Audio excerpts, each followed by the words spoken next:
Hey, what's going on? What's going on? What's going on? This is Mike Johnson from Mandatory Podcast with Mike Johnson.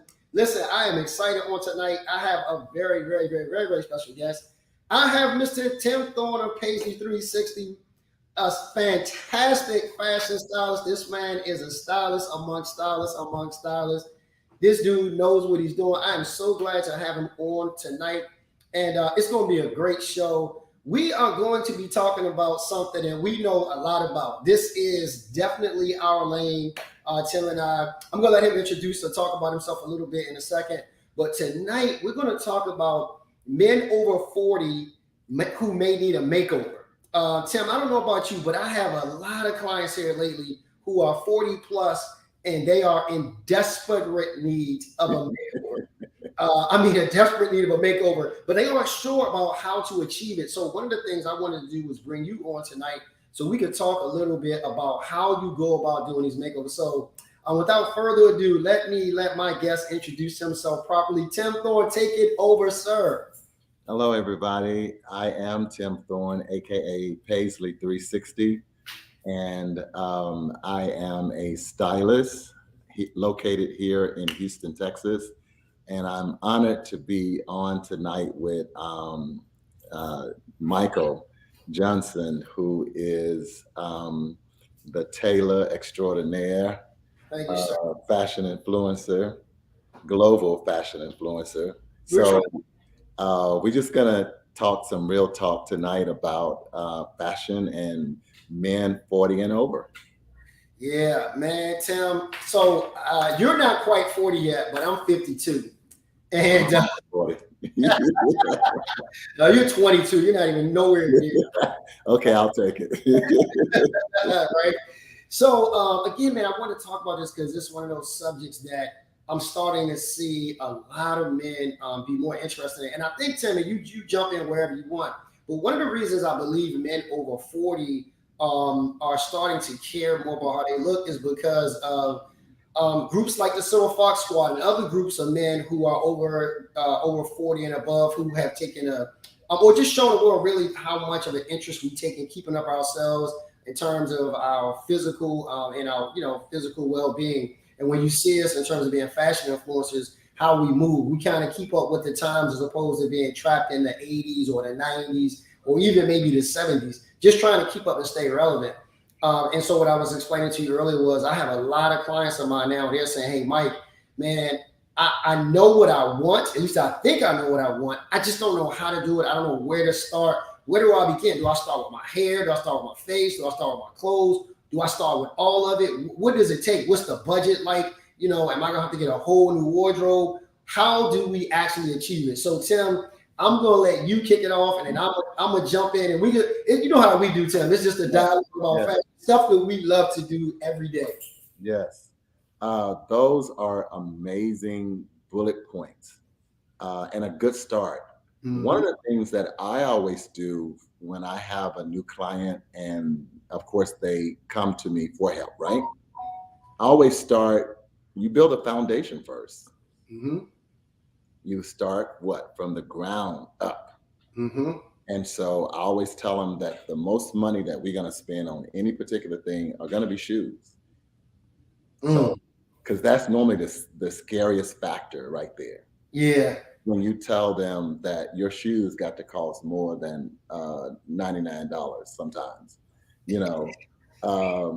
to really get some nice shoes, you know what I'm saying? Some nice, well-made shoes. Because normally with the man that's 40 plus, mm-hmm. Their feet have gone through a lot. Many of us, when we were in high school, we played sports, even elementary and middle school.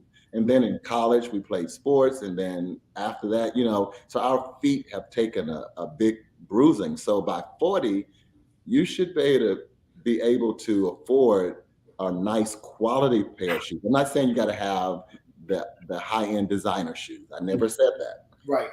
Just really good quality shoes. And so, like I said, we start from the foundation, from the feet up. And so when it comes to like, what should I do with my hair? Should I wear a beard? Should I not wear a beard? Well, we work up to that point. Right. We work up to that point. because in the beginning, and you know this as a stylist and tailor as well, that we look at our client. And many times we will see clients that we haven't started working with yet. And we were like, oh, if I could just work with him, I would do this and I would do that. And I see that all the time, Mm-hmm. because people are always asking me, like, when you look at, well, like when you're around people, when you are out and about, do you like dress people? Sometimes I do. Yep, we do. You know, Absolutely, we do. yeah, because a lot of times you can see that they have the palette. They just need to be cleaned up. Yep. And that's the term that we use. Just clean them up some, maybe the beard is kind of straggly, because some of these guys, they want to do these beards, and that's a whole nother subject right there. It is. Going to the barbers and the hairstylists, and they're getting beards painted on because their beards are not connecting, it's not full. I'm just like, oh my goodness, don't let it rain, but don't sweat too bad, because it's gonna be ink everywhere, Yep. everywhere. You know what I'm saying? So that's the reason why I said you got to start from the ground up and build from there. Because, like I said, the reason why, again, with starting from the ground, because the shoes are usually many times the most expensive part of your look that you are going to have. Can I just jump in there, Tim? So even with shoes, to that point, you're absolutely right. And you don't have to have a $500 or $600 pair of shoes. But what I will say is, and like you've already stated, I believe that your shoes are probably going to cost you at least $200, and that's probably an entry point. Absolutely. Yeah, entry point at $200. And Absolutely. it's important because not only as a fashion stylist, we look at your shoes or we look at your feet and start up. So does the rest of the world.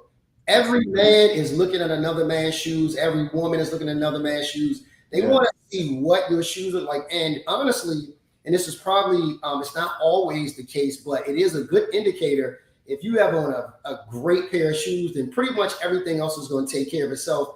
Absolutely. And it gives us insight as to how you spend your money, not just on your shoes, but do you spend money on quality things in general? Absolutely. Absolutely. And I'm glad that we're emphasizing the fact that it doesn't have to be, like you said, $500-$600 shoes or high-end designer pair of shoes. Now, sometimes, depending on where you are, you can find those shoes for $200. Right. Depending on the size of your feet and where you are, sometimes you can find those. But we are not trying to promote that you have to go out and buy these expensive shoes, because when you do that, if you can afford it, that's perfect. But if you cannot afford to buy that, just get you a nice quality. And there are brands out there that make a really good, nice, comfortable leather shoe for $200. Yeah, actually, Tim, why don't we do this? Why don't we clue them in a little bit and talk about some of those brands and maybe even where to find them as well. One good brand, and I have several pair, by Aldo. Aldo has been around for quite some time. And most men, like if you are in your 50s, 60s, you may say, oh, that's for the young folk. But actually, they have a collection at Aldo called Mr. B's. And that's their luxury or their exclusive brand. And Mr. B's normally run 200, 250. You may see a pair that may be 300, but you know that they're quality because the soles are leather. Absolutely. And I'm glad we're talking about that because, Tim, this actually shocked me. Can you hear me? All right. So what just went on with our sound? Hold on 1 second. What's going on with our sound? Audios, speakers.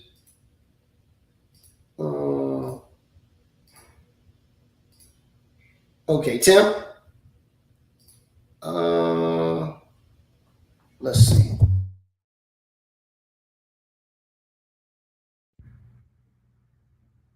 Can you hear me? Can you hear me? Can you hear me? No. Okay, how about now? Can you hear me? Can you hear me, Tim? No, I can't hear you. What's going on with the sound? Hold on one second. Hold on one second, Tim. Let's see here. Wow, I don't know what happened.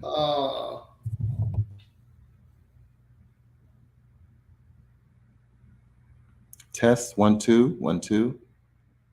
Test 1 2 1 2. Can you hear me? Okay.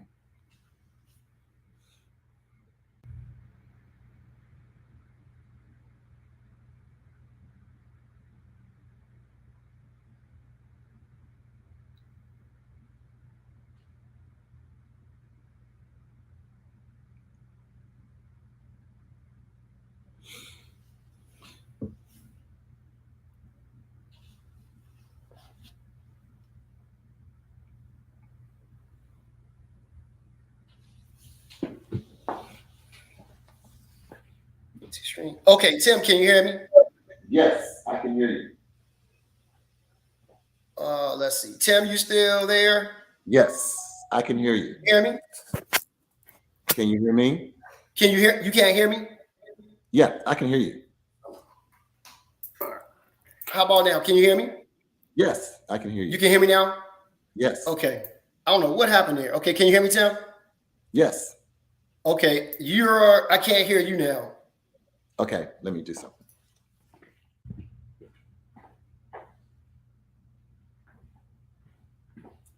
Okay, now.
Tim, Yes. you hear me?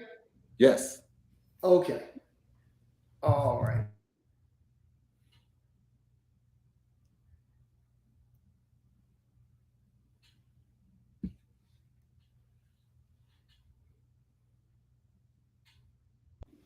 Okay, can you hear me, Tim? I can hear you. Okay, not sure what happened. That was crazy. All right, so let me do one quick thing. Man, I have no idea what happened. It just all of a sudden just went out on me. Wow. Haven't had that happen before. Okay, let's finish up with where we were. Okay, Aldo and Mr. Biggs. Mr. B's. Mr. B's, gotcha. Yeah, the collection at Aldo's is called Mr. B's. Gotcha. And like I was saying, that their shoes, you know that they're good quality because the soles are leather.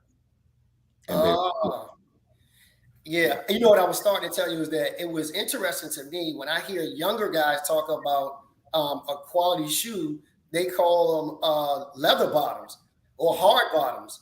And I was like, when I first heard the term hard bottoms, I was like, what's a hard bottom? And they're like, the shoes with the leather on them. I'm like, you mean regular men's dress shoes? Yeah, because we've gotten to a place now where grown men in their 30s and 40s don't regularly wear what they call hard bottoms, which are regular men's dress shoes, which again is interesting to me. right. Yeah. Let me tell you an experience I had when the first time I went to Italy. I was in Milan, Italy, and of course, they're known. Italy is known for leather goods, Sure. bags and shoes and so forth, right? So I went into the first shoe store, and it was just tons and tons of beautiful shoes, fashionable shoes. And I picked up a pair of shoes that I like, and I asked the salesman, "Is this real leather?" And he gave me one of the looks like he could have just punched me in my face. And he said to me, he said, "We don't have fake leather. We don't sell fake leather shoes." But that was from an American point of view, because we have stores like Payless, Carnival, and whatever the stores are. And I'm not trying to downplay them at all, because if that's what you can afford, that's what you can afford. But we are used to having fake stuff. Yep. And I'll just tell you too, I'll share some of the ones with you that I like. Magnani. Some people call it Magnani, but it's actually Magnani. Meslin makes a great shoe. And then, of course, there are a whole bunch of others. I don't want to get into some of the larger name brands that everybody's familiar with, but all of those are pretty good shoes to have. You can find them all over the world. You can go online and pick them up. But yes, a decent quality pair of shoes, they will last you a lifetime if you take care of them. I'm sorry, say that again, Tim. No, absolutely. Yeah. So from there, Tim, where do you go after shoes? So it's shoes first, and then what's next? Right. So from the shoes, then I go to the actual garments. Yep. Whether it's a pant and shirt, or a suit, or a suit and a waistcoat, vest kind of thing. Because like I said, we're starting from the bottom and we're building up. And so of course, as a professional stylist, you have to know how to do measurements. Yes. That's one of the most pertinent things. You have to know how to measure. You have to know how to measure. If you're doing women, you need to know how to measure women, and you need to know how to measure men. I've had clients that I was like, okay, send me your measurements if you already have them. And they'll send me these measurements. And I'm just like, what is this? And I could tell, and I'm not, anti-women or whatever, but I could tell sometimes when a woman has measured a man, their checklist of where they measured is on a women's measurement platform. Mm-hmm. And so the way the measurements are, it's like, we don't have bust, most of us don't. Most of us don't. At least I don't have them, And the thing about it's nothing wrong with that, because some men are very athletic and they're very muscular, so they can have a big chest, and so forth. But anyway, I don't want to belabor that. But the fact is, we'll do the clothing at this point.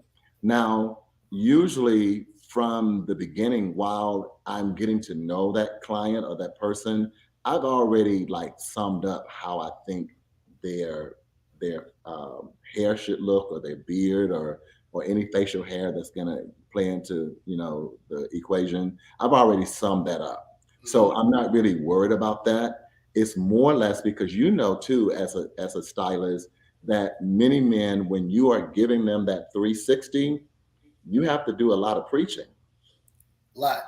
Yeah, I mean, we do a lot of encouraging, because a lot of them like, well, I don't know, I've never worn that before, and I don't know, it's that anxiety, and the bottom line is that it's fear, and then they worried about what somebody else is going to say, versus you know at this point that you wanted to come and get some professional help. Let the professionals help you.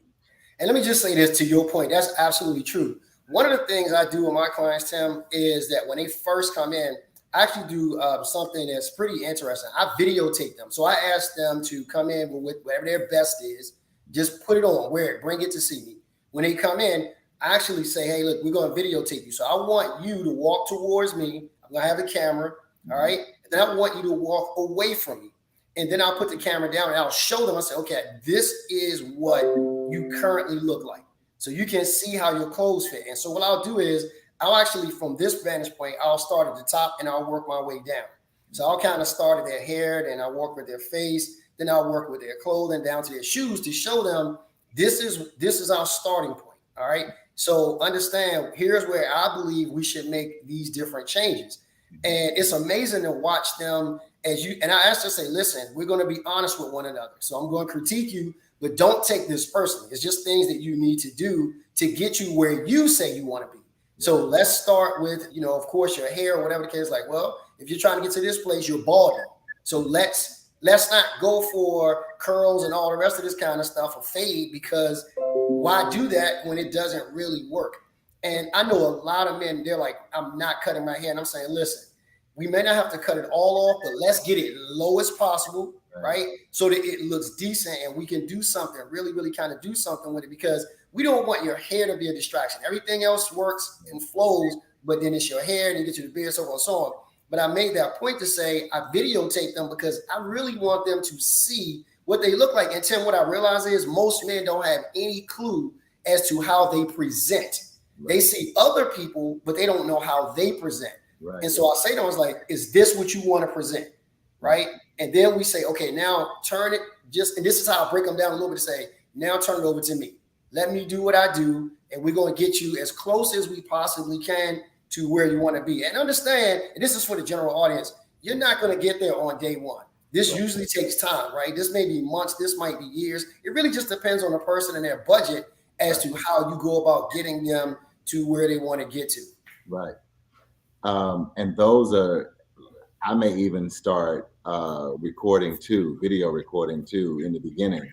But yeah, and I didn't mention that in the beginning too, I always do a consultation. I don't just start, doing things for you. I have to do a full consultation because I need to know what are your aspirations. And a lot of times guys will give me pictures of how they want to look. And I can tell them from get-go based on their body shape and stuff like that will work or it may not work for them. Exactly. We can get something close to that'll work for the body. And I do athletes as well. And football players are like the worst because of the fact that their body, they're so bulky. Yeah. The easiest ones are like soccer players. Baseball players tend to be very difficult too because they're very broad shouldered, they have big biceps and big thighs. Basketball players, everything has to be custom. Yep, because of their height, right? All their limbs are out of proportion, that whole kind of thing. All right, so we've talked about shoes starting up. We're talking about clothing. So do you want to get specific now about clothing? Because we need to really, really get the man hone in on this, because this is equally as important, maybe if not as important as shoes. Absolutely. I go back to the measurements. And actually, like you do the video, I actually look at the client's body. Because, they may be not neat. Yes. And they want to wear a certain kind of style and that won't look right. You know what I'm saying? Or they may have very big calves. Yeah. Got a couple of those clients. Yeah. The calves are almost the size of their thighs. And so that's the reason why measurements and actually looking at the client to know, because you think you can run out and maybe get something off the rack, which you can in many cases, but you have to do a lot of alterations because of the fact, or if you don't pay attention, you get it and they can't even get it above their calves. Yeah, exactly. Yeah, that's a key thing. And most people don't realize that a good stylist always has a tape measure just to make sure that, hey, when we start building and going out and getting things, because some stores, some men will be able to shop at, Tim, as you well know, and some they can't. Everybody can't shop at Zara. So can we just for a second, let's talk about this for a minute, because one of the things that I noticed, Tim, with a lot of my clients, they're wearing things that are not, they don't fit them well, right? They see it on, and you started talking about this, they see it on a mannequin, they saw it on someone on television, they saw it on someone on the internet. They may even seen one of the Silver Fox Squad members wear it, because we push the boundaries a lot of times with what we do. And they're saying, you know what, I think I want to do that as well. But one of the things you have to keep in mind is will your body type support that look? Right. And oftentimes for a lot of men, unfortunately, I have to tell them this, that it doesn't. And the reason it doesn't is because you got to think about a couple of things when you see the clothing you want to wear on X, Y, or Z person. Look at their physique. Look at how they're built. They have zero stomach. They have a lot of chest. They have a lot of arm muscles. They have these things, and you're coming and you don't have any of those things.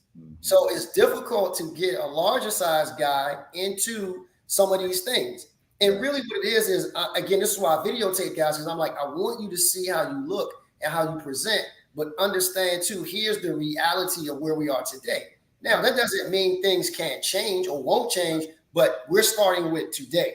So today, we're not going to be wearing fitted trousers, right? We're not going to, your waist is a size 48 and you want to put these fitted trousers on, it's not going to be a good look. It's going to look like biscuits popping out of a can. And we don't necessarily want that. We want the best for you. So we're going to recommend getting you into clothing that fit you well and is proportionate with your body. And too, because this is something I want to get to, Tim, what's age appropriate and what isn't age appropriate? Because we got a lot of guys out here, older gentlemen, who are still wearing throwback jerseys and still wearing braids, and they're 46. So I want to get to that as well, because a lot of those gentlemen are in need of this makeover as well. But pick up where you were going with your point. No, I think you hit it right on the head, because some of them do look like Pillsbury biscuits busting out of the can, and you posted a picture in the media advertisement for tonight where stores and boutiques and manufacturers are saying, okay, yeah, we can make the clothes that can fit that. You got a big belly. We'll make mannequins so when you walk in the store, you'll feel like, oh, this is the place I'm supposed to be. Yeah. But yeah, sometimes that is a challenge. Getting just what I call redirecting them. Yep. And just like you said, like everybody can't wear stuff from Zara. Zara only goes up to a size 36 in the waist. And that's, say that again, Tim. What size does it go up to? 36. And that's technically is more like a 35, 34, 35. Because Zara comes from Spain. And so that's European. And so they tend to make stuff a little bit smaller, even though they'll put a US number on it, but it tends to be a lot smaller, because I even have to wear 36 in some of their stuff. And some of their stuff I can wear small. So it's like all over the place, right? Mm-hmm. But that was such a good point, that as a stylist, you have to redirect them and tell them, okay, this is what we need to do. Because if you are 48 in the waist, okay, there are certain places that we're not going to get them custom, that we have to go and get it. And then we can do some tweaking if we have to. But you are not going to look like this picture of this guy who has a 32 waist. Playing with you.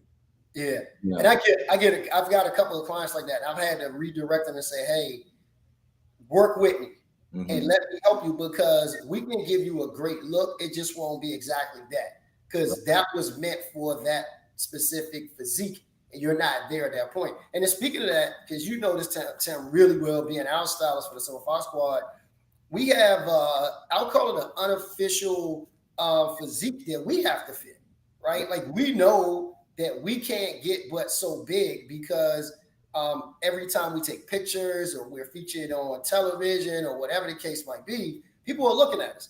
Right. And so and that's just one aspect of it. The other aspect really is we want to be physically fit and healthy as well. We want to set this example for men over 40, but just knowing those things, taking care of your body, your nutrition, your diet, all of these things play a part in how you physically look. And when you put these clothes on, then it really kind of just shows off all of that. But if you aren't taking care of yourself physically, your diet isn't good, then it's going to show up. And Tim, you are famous for this. This is why I said to you, I said, man, Tim, I love you. Please don't ever change. When we get on the shoot, Tim is like, suck it in. Tim does not hold back. And he'll tell you, he's like, hey, man, hey, we got a little something to work with. We got these different things going on. So you got to, and you're so polite. You're so tactful on how you do it. But really what you're saying is, hey, you've gained a few pounds over here. And you need to really kind of work on this. And we all know, too, hey, being a part of this group, this is what it entails. But again, we're trying to set the example and be the bar for so many other men. So I'll let you speak to it because you are famous for that. Yeah, well, when you think about, the Silver Fox Squad, they are global, or you guys are global fashion influencers. And so that's what happens when somebody when you go shopping, when you look at the mannequins. That's why they have mannequins in the store to show you the garments.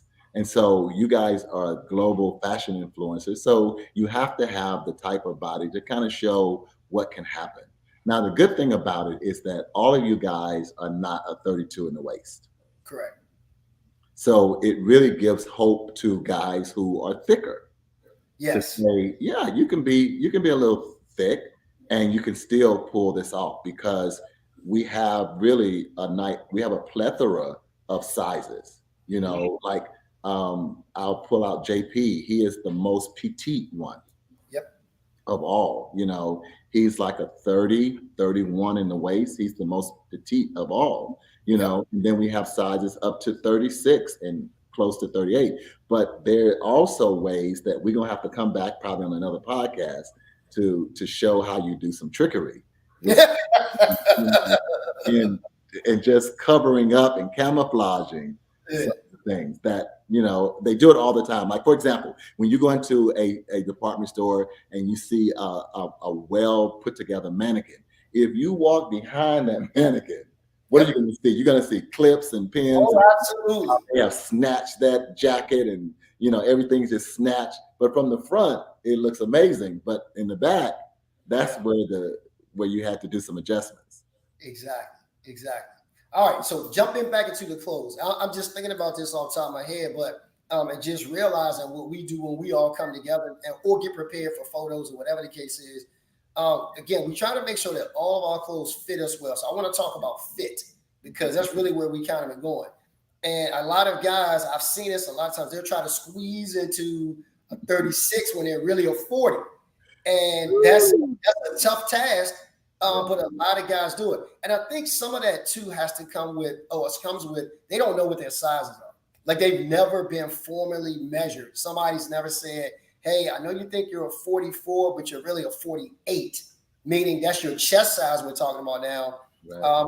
And literally for me, Tim, when I take measurements, and some guys are really shocked by this, I actually take a stomach measurement. And when I take the stomach measurement, I have to tell the guys to look at me eye to eye. Don't look down, because they're trying to look to see at the tape, right? And they're holding their stomach back. And I have to tell them, say, listen, I need you to relax. I want you to look at me, and I need you to relax, because I need to get the real measurement. Because if I don't get the real measurement, this is going to come back all off. So I need you to just relax. And as soon as they do relax, Tim, man, you can see that where it's like this, it goes whoop. Right. Because they're holding back. But I want to talk about fit, because anybody could look good in their clothes if they fit properly, which is all of what Hollywood is. They have a great fit. And so talk about this a bit, because it does play into this whole makeover. We're going to get more into it, but talk about that. The number one thing is that you need a good tailor. Yes. A place where you can go in to get your stuff altered. Mm-hmm.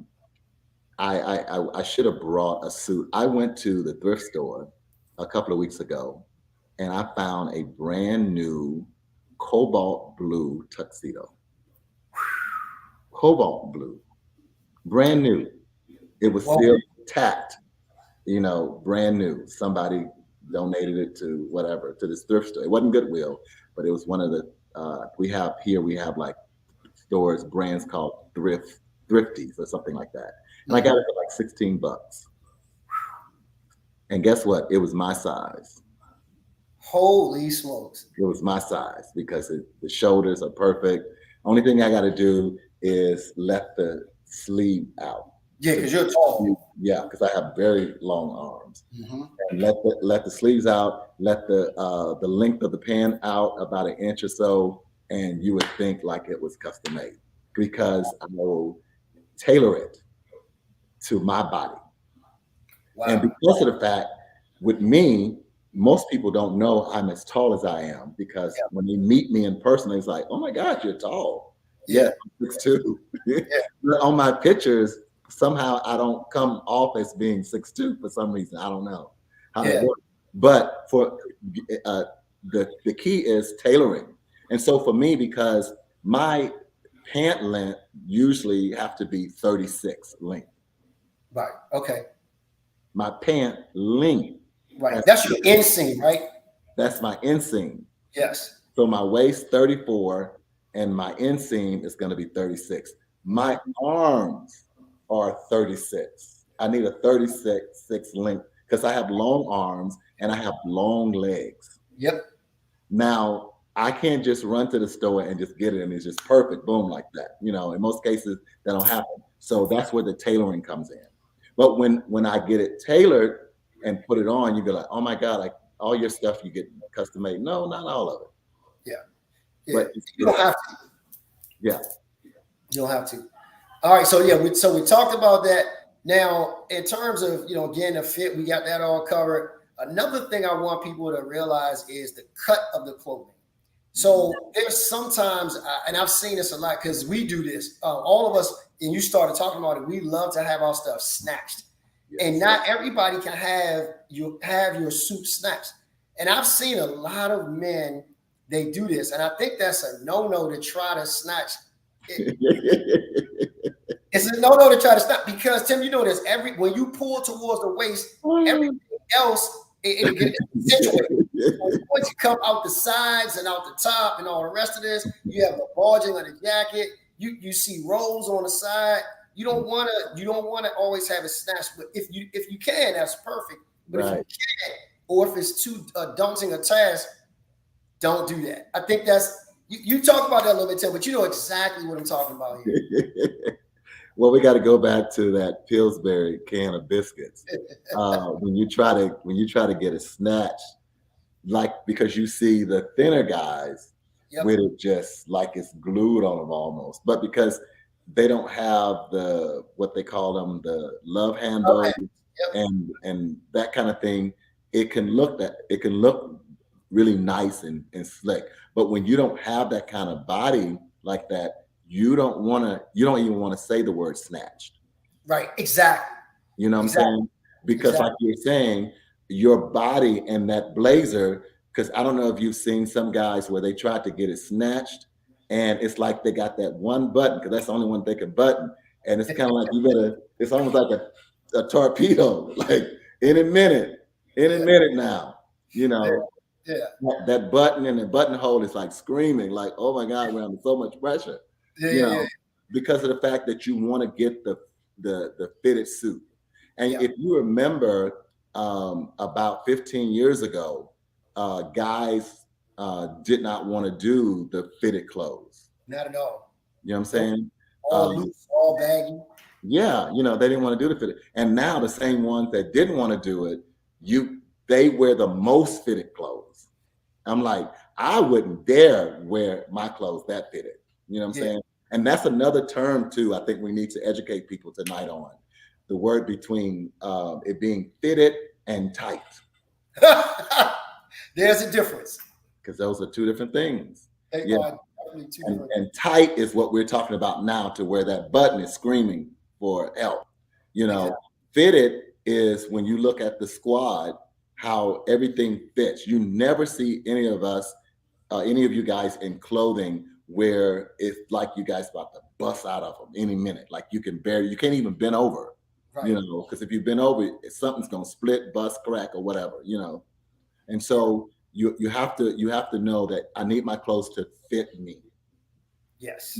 And we can get into some real technical things about how when your clothes fit you, how you're not going to see a lot of waves and wrinkles and stuff like that. Even if you are a plus size guy, you can Correct. still get clothing you can get it tailored to where it fits you. And one of the secrets to that too, I guess I could call it a secret, is that say like if you wear a size uh, 48 suit blazer, well, and you are not that proportionate, right?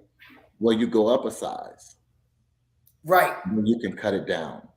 That's I used to do that all the time when I wore stuff off the rack. I always bought stuff up because Yeah, it didn't fit me at my size. And that's such a great point. That's a gem right there. You guys should take this down.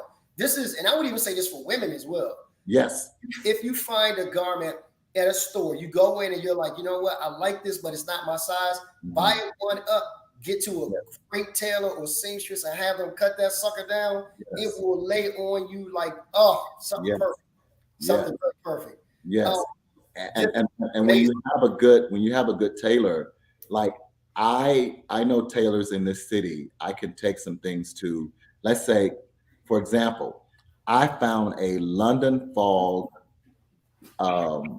coat at the thrift store, and I couldn't pass it up because it was like $15, and it had a fur collar. So of course I couldn't pass it up. I'm like 25. I think it was like $15, $20, something like that, right? London fog. It was a vintage, but the shoulders were probably like a couple of inches. So I'm a 42. That coat was probably like a 48 or something, 46, 48 or something like that. And it didn't, I wanted to fit me better. So I took it to my tailor. My tailor cut the shoulders to make them fit my 42 frame. Now, And I could put the coat on and you would think that that's the way it came. now that right there is a great point to make. So, gentlemen, ladies, please invest in a great tailor or seamstress. Understand this. But You may want to. can I just say this right quickly? Yeah. And let me just say, okay, so I think I paid like $15, $20 for the coat, but my tailoring was almost $100. By the That's time where I was getting ready to go. That's exactly where I was getting ready to go. You took the words out of my mouth. Understand that your alterations, a lot of times when you're buying off the rack, they're going to be more than what you paid. Sometimes it's double, maybe triple what you paid, but you're going for a look, and that you want a tailored look. And so you may spend more on, don't be surprised, ladies and gentlemen, that you might spend more on alterations than you did on the garment because you're going again for this look. And a great tailor or seamstress will make that thing look like you paid $1 million for it and make you look like $1 million all the same time. Our time is winding down, but I do want to get to a couple more things, Tim. And I want to get to, again, because I started talking about this a little bit, age appropriateness. Because, and I mean age in the sense that you're trying to dress too young, but you're also dressing too old, that you haven't been able to find that medium. Like, what's that medium? Where do you fit in at as a 40-year-old man? I'll let you talk first about this, and then I'll come behind you and I'll add my comments to it. Right. Well, right now, because fashion is all over the place right now. And when I say all over the place, meaning we're wearing very, very, very fitted looks, and we're wearing more loose, boxier, baggy looks. And so, to be honest, it has gotten a lot harder for us professional stylists to offer suggestion to people because they see so much on social media and they want to look like something, and they feel like you're trying to cut them, that you're trying to belittle them, that all these different things, when you really are trying to add more professional advice to them of how their look could be more what I call polished. Because there is a difference. Then you look, oh, he looked really sharp, but does he look polished? And you and me as stylists, that's the term that we would use, like, oh, that guy, he's polished from the head to the, from the, like they say, from the with the Rudy to the Tootie.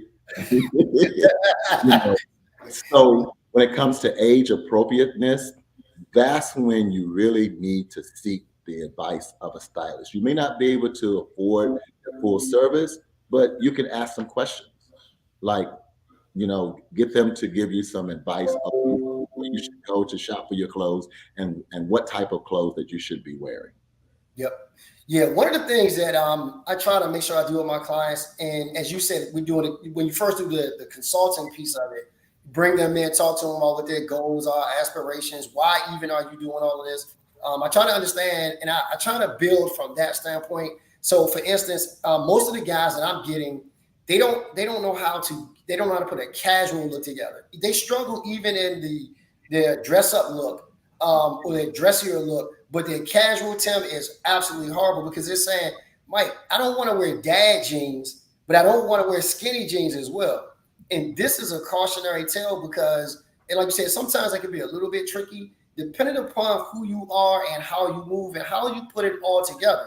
And so I want to say to men in our age group from 40s, I guess on to maybe let's say 60, 65 or so, I wouldn't recommend wearing skinny jeans. I would recommend wearing the fitted jeans, but not the skinny jeans. The skinny jeans are those real, really, really tight, super tight, super duper duper tight. They have jeans that are more relaxed, well not relaxed, but are more fitted and a more tailored. It's a slim fit, right? It's a more slim fit. That's the look. If you want to go casual, you want to try to play in that department.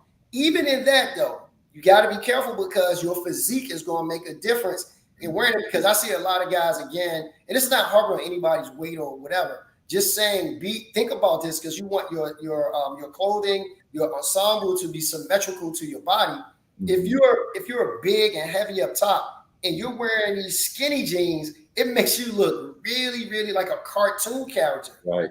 You got on, maybe this small shirt and small jeans or this big shirt and these tiny jeans.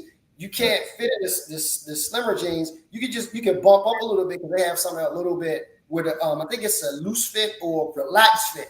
You can even go to a relaxed fit to get that. But you want to kind of stay away from, if you can, the dad jeans. Man, I've seen these things. They are absolutely the worst. I mean, yeah, I'll tell you. But I mean, if that's your thing, but if you're trying to stay more modern, you want to kind of stay away from that. So I want to talk about let's talk about, because you're dressed very dapperly this evening. So just talking about like what you have on today, where you paired a nice, beautiful denim jacket with the white buttons that pops with the white Nehru collar shirt. And I'll be honest with you, and you probably know this, Tim, I love Nehru collar shirts. It's one of my favorite collared shirts to wear. And when I talk about Nehru, I'm talking about the collar. Some people call them preacher's collars or bandit collar. Or bandit collar. That beautiful choice with the whole thing. And a lot of guys, they go wrong with it because they're just throwing darts, man. They're just trying to figure this thing out. But I would just say try to, in developing your sense of style, the first thing you might want to do, and Tim, you said this, go see a professional stylist so they can help you put all of these pieces together. Because a stylist like yourself and I, man, we put together a look in 5 minutes. We can run through your closet very, very easily and find something for you where you'll spend all day trying to do this. So talk about that, Tim, putting together that casual look. And I'm going to add this one thing. I'm going to let you run with it. I believe, and in my mind, I think the best dressed people are the ones who know how to dress casually. You can do the formal, you can do the dress up. That stuff is fairly easy. But when you have to put a casual together, which can sometimes pull from the formal, it pulls from the business, and then it even pulls from the casual part to bring it all together to give this souped up, absolutely finished, polished look is unbelievable. And I'll turn it over to you. Yes, absolutely. For me, the casual look is a challenge. I mean, people are like, oh yeah, really? I've seen your pictures. Like, yeah, right. No, it is because you want to make sure that you are putting together the right textures, the right color patterns to where things are not fighting. Mm-hmm. And like so many of us, we've invested in some really nice pieces and you can't wear all of that together sometimes.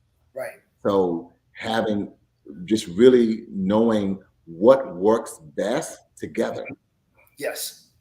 Meaning patterns, You know, because sometimes stripes and plaids can work together, but it all depends on Absolutely. what the color is, what the textures and stuff like that. Because they did that back in the day, like Yep. nothing, you know. And so again, like we're reiterating, is that when you consult with a stylist, because a lot of guys don't know how to put these things together. And what I do with my clients, I always offer them, I put together for them a lookbook. Yep. Absolutely. And so I will take pieces. Hold on 1 second, Tim. I didn't mean to cut you off, but you have, because I don't know if everyone knows what a lookbook is, but could you tell them what a lookbook is? Yeah, a lookbook is what I do is they're just pictures of different looks. Like I will do the whole ensemble, the shoes, the pant, the shirt, Yep.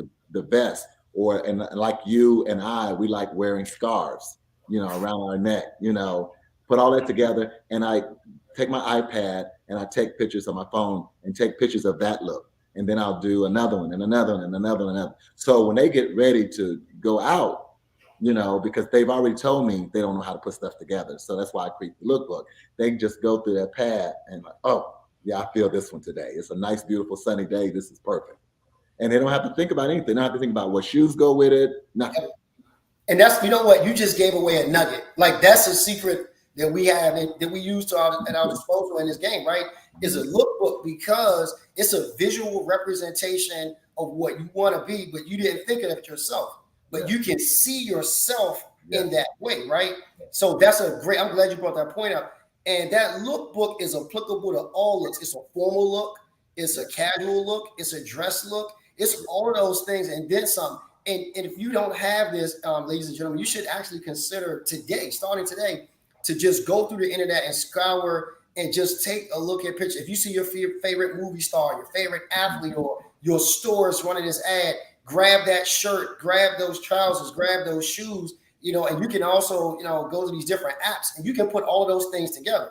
And there's some apps you can put yourself in it so you can see, okay, you click and you're like, okay, this looks good on me, this looks good on me. If not, it's like what Tim said, just go out, you see a look you like. You don't have to get that exact thing, but you could get a shirt that's similar to that. You get a pair of jeans that's similar, a pair of shoes, you know, a loafer. It might not be a blue loafer, but it might be like, I guess, a lighter blue loafer or a gray loafer, and kind of mix and match and play with it. And I'm the same way, Tim. I have a lookbook, man. My lookbook I'm sure yours is. My lookbook is extensive. And a lot of it is more committed to memory now because I've done it for so long. But a lot of it is just that. And then you'll get good enough to where you don't need the lookbook as much. You'll start putting together these different patterns, these different textures, these different colors, you know, these different styles, and so forth, and layering, and, you know, all these different kinds of things. Well, one of the things I do is sometimes I have a fashion show, a home fashion show. Where I'll just go into my closet and I'll just put on stuff, like see what works, what doesn't work, whatever. And when I was like, okay, this is it, then I take a picture because I have a body mirror, and I take a picture. So that's how I'm creating my lookbook. Yep. You know, yep. Yeah. No, that's absolutely a great idea. And I was gonna say, I never thought about doing that, like a home fashion show, to see exactly how it is or what it looks like. But that's a great point, is to take pictures of. That's one of the best things you could do for yourself. I just not long ago, I had a client of mine. He came in and he was like, "Hey, Mike, I want to do my next set of suits." So I asked him, I said, "Well, how are the other suits fitting?" He said, "I think they fit pretty well." So I had made him a jacket that it was a little shorter than he wants. So I remade the jacket for him and gave it to him. But I kept his jacket for sizing purposes for other people. So I was like, "Oh, I have your jacket over here. Let's try it on." Woof. So he tried. He was like, "What do you mean?" I was like, "Ugh." So I said, "Have you looked at yourself lately?" And he was like, "Nah." So we took some pictures. But the thing I had him do, Tim, to your point, I have a huge mirror, a couple of mirrors. You know, me on my shop before. I got this huge mirror, it's almost 6 feet tall, that I have people stand in front of him so they can see it. And I said to him, I said, "Button the jacket for me." So he was like, "Okay." And he's struggling with just trying to button the jacket. And so I said, "Yeah, we gotta make some changes here." And so I had him put some other things on to do this kind of, you know, look to see what we look like. But I'm saying this to say this, Tim. I had him do one thing. I don't know if you ever done it before. I do this, Tim, like we're getting ready to be in DC, right? And I know we're gonna have to be dressed to the nines when we get here, right? One of the things I've learned is when you look into a mirror, this is for everyone, you should try this. You look into the mirror and you go straight on, look at yourself, take a picture. Turn to the left, take a picture. Turn to the right, take a picture. But then, Tim, I learned this trick and this blew me away. If you raise your arms and you turn to the side, you can see everything that you probably don't want to see and those things you want to see. And I tell you, when I had him raise his arms, because it's not the same look. Just turning to the side is not the same as raising your arms. Like you can really see if you thought you was in shape, you can really see how you actually look. And I just want to throw that in there. But again, to your point, that home fashion show, that's an absolutely perfect way to do that. Creating this whole lookbook is a great way to get to where you want to go as well. But most importantly, and I can't overstate this enough, go see someone. Go see a stylist. Even ask your spouse, ask your best friend, ask someone else, what do they think you look like? A trusted source. Thank you so much. You said this in the very beginning tonight, how that you, as a stylist, you have to be 100% honest with people, especially when they are paying for your services. You don't ever want them to be questioned like, who's your stylist? How did they let you come out looking like this? So you have to be brutally honest. Yeah, and not everyone is ready for that. So I have to tell you, you should be prepared. And don't think of it as criticism. It's a critique of your clothing, not a critique of who you are or anything with your personality or your character. It has nothing to do with that. You've come to us to ask what is our professional opinion about how we dress, how we look, how we present. And it's our professional opinion sometimes is that we got to start over. Right. Like we got to literally scrap what you're doing over here and start new. So Tim, I want to just do a quick recap and a couple things I'll touch on real fast. And let's just do this real quick. Hair, beard, face, all that kind of good stuff. What would you say to that in a minute? Is that as a stylist, we can look at you as men over 40. Men over 40. We can look at you and determine what is the best for you, because you hit it right on the head. You gave an excellent example of how they have a receding hairline and they're balding all at the same. It's receding and it's balding, but yet and still you want to get an S curl on those little 2 or 3 strands of hair. It's like, brother, that ain't working. Let's try this, meaning we're going to cut it down, and we don't have to cut it all off, but we can cut it down until he gradually starts feeling comfortable with having that look. The same thing, like I said, with the beards, like, okay, let's just do a goatee for right now until we can get you some products that'll help strengthen your hair and grow your hair to where it's more connected. And then we just keep working down on clothes that actually fit you and investing in the proper shoes. And also we keep emphasizing tonight too, being more age appropriate. Yes.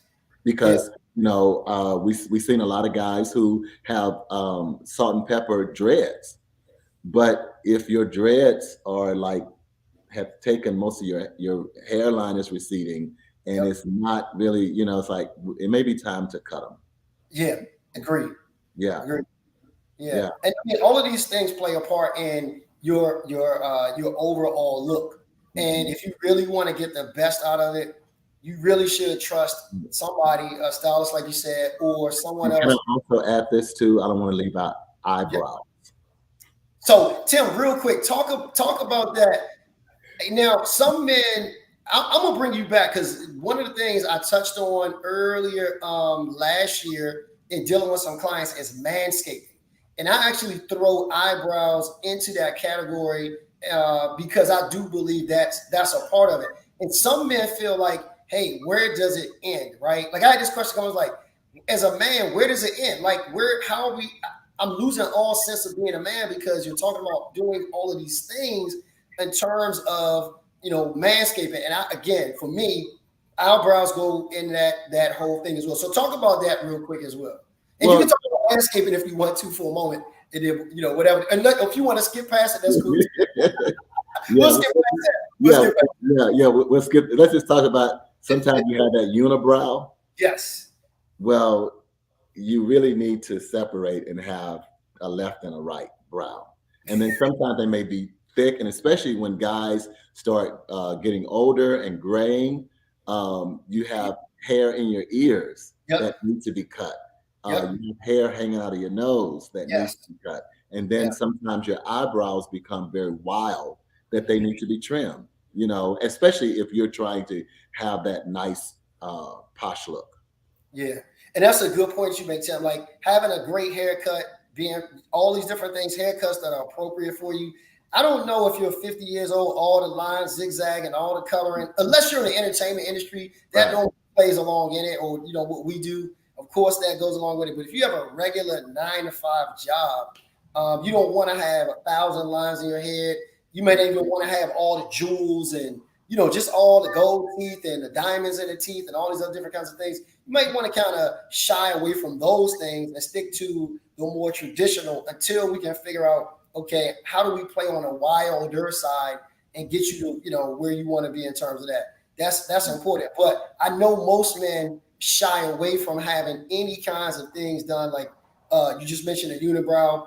And if we had time, and I'm gonna bring you back for this, because I do want to talk about manscaping. I want to talk about taking care of your body in terms of your hands, in terms of your feet, in terms of your face, all these different things, because they all play a part in this this makeover and men over 40. Because if we really want to talk about it, Tim, a men's makeover is not just your clothing.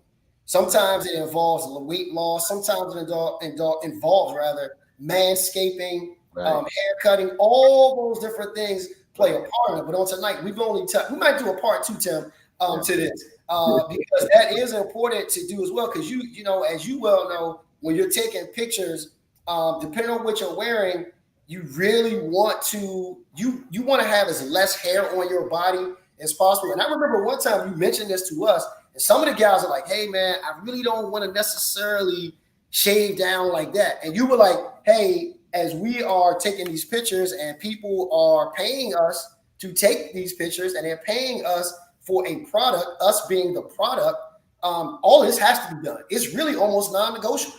Mm-hmm. Yeah. Because sometimes hair can be, we have people that like hair, some people that don't like hair. But I remember telling one of the guys, you got to shave those legs, Right. Because that just ain't a good look, Right. Especially when you want to wear like shorts or a real crop pant, and then you got all this hair going on that doesn't play off well, Yeah. So, and the thing about it is that they were just like, okay, yeah. And they did it like immediately, and look amazing, Right.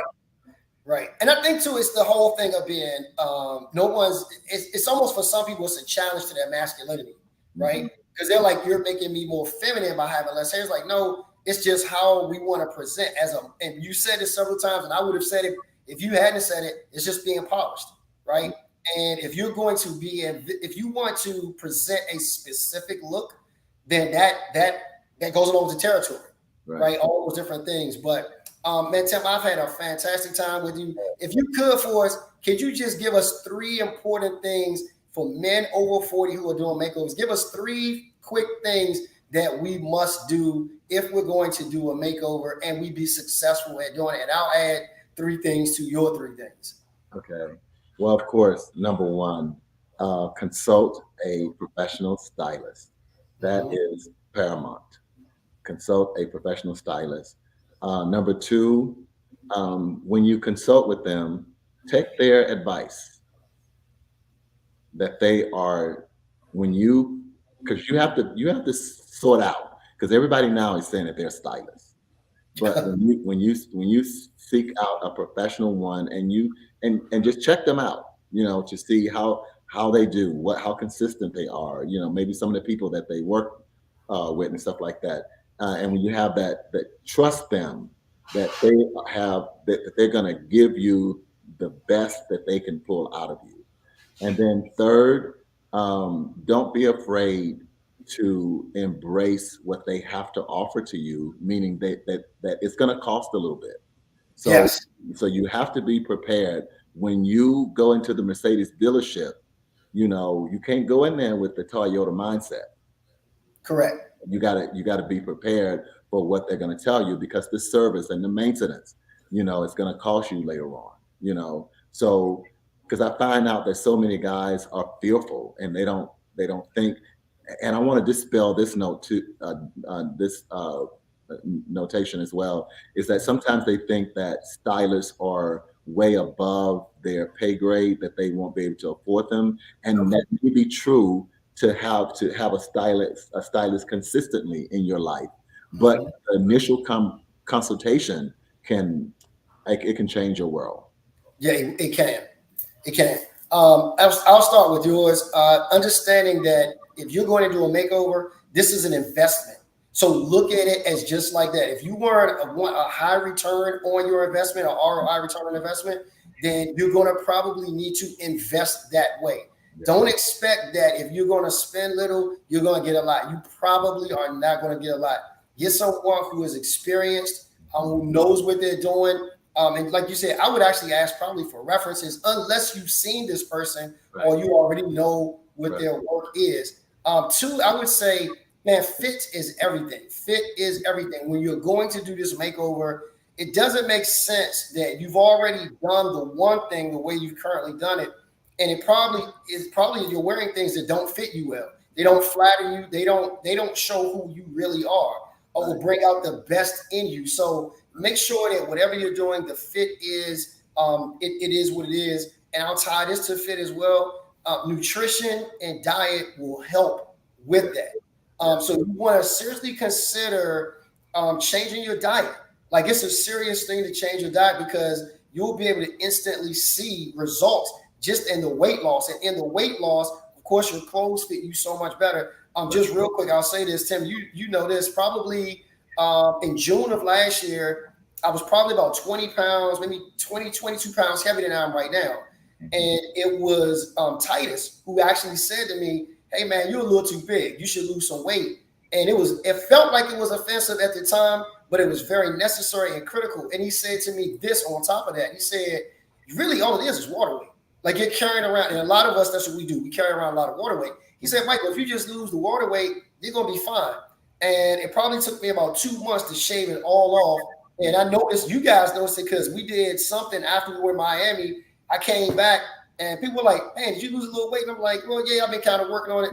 That next time though we came back, I was like, I'm gonna make sure people can see it. It was a dramatic change, because I had slimmed down so much and been able to maintain. And it's all because, you know, I want to make sure that I look a certain way in my clothing, one, and then two, I want to be able to wear whatever I want to wear. So this is going to have some great benefit to you, in making sure your diet is straight. And then three, you know, be realistic in your approach to this. Yeah. Meaning, it may not happen tomorrow. It'll be a gradual process as to you getting to where you want to get to. And it really is that way. Nothing happens overnight. You don't gain a whole bunch of weight overnight. You don't lose a lot overnight. Changing up your whole look is, is something, it takes time. And the fourth thing I would say is this: be careful about trying to change up your whole entire look, because I've had some clients, Tim, they didn't like it. They just went so far to the extreme. And you try to advise them, like, listen, you don't want to go mannequin, because mannequin is not you. I see you. The world sees you. Your spouse sees you. Everyone else can see you but you. That mannequin look, that's not you. So, yeah. So, Tim, thank you so much, man, for joining us on tonight for this makeovers for men over 40. And I definitely want to bring you back, because I do want to talk about this. And I know, again, it's still a little bit controversial. Even to today, I'm surprised that it is, but it is Manscaping. I want to talk about that, and I would love to bring you back. I got a barber I want to bring back as well, but I want to bring you back as a stylist to talk about the difference. Like, if you are a stylist, Tim, and you're assisting somebody's hiring for models, would you be more inclined to hire a model who has less hair or more hair? I mean, like hairy arms, hairy chest, hairy back, hairy legs, the whole 9 yards, versus Don't give it away yet, Tim. And I'm saying this because Tim literally does this. Tim, this is a part of Tim doing, where he actually hires models for people. He interviews them. He gets them ready. Does all these different things.